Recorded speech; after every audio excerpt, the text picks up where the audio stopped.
ವಿಧಾನಸಭೆಯ ಕೊನೆಯ ದಿನದ ಕಲಾಪಕ್ಕೆ ಅಡ್ಡಿಪಡಿಸಿ ಸ್ಪೀಕರ್ ಪೀಠ ಏರಿದ್ದು 18 ಶಾಸಕರು 6 ತಿಂಗಳು ಅಮಾನತು ಆಗಿರುವ ವಿಚಾರಕ್ಕೆ ಅಮಾನತಾಗಿರುವ ಶಾಸಕರ ಮುಂದಿನ ಅಧಿವೇಶನದಲ್ಲಿ ಇದೇ ರೀತಿ ವರ್ತನೆ ಪುನರಾವರ್ತಿಸಿದರೆ ಅವರನ್ನು ಡಿಸ್ಮಿಸ್ ಮಾಡುವುದಾಗಿ ಸ್ಪೀಕರ್ ಎಚ್ಚರಿಕೆ ಕೊಟ್ಟಿದ್ದಾರೆ.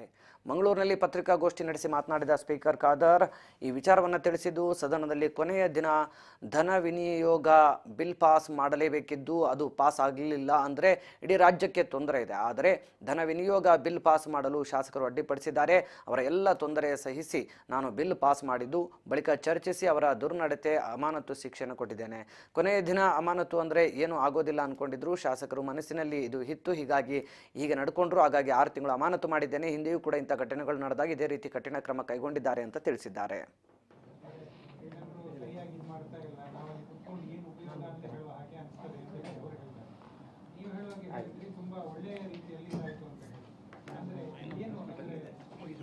ನೋಡಿ, ಎಲ್ಲವೂ ಸರಿ ಇರಬೇಕಂತೇಳಿ ಅದು ಎಲ್ಲಿಯೂ ಕೂಡ ಇರುವುದಿಲ್ಲ. ಎಲ್ಲಿ ಸರಿ ಇಲ್ವೋ ಅದನ್ನು ಸರಿಪಡಿಸಲೇಬೇಕಾಗಿ ನಾವು ಸಭಾಧ್ಯಕ್ಷರಾಗಿ ನಾವು ಕೂತ್ಕೊಂಡು ಹೇಳಲಿಕ್ಕೆ ನಾನು ಇವತ್ತು ಬಯಸ್ತೇನೆ. ಅದು ಸರಿಪಡಿಸುವ ನಮ್ಮ ಜವಾಬ್ದಾರಿ.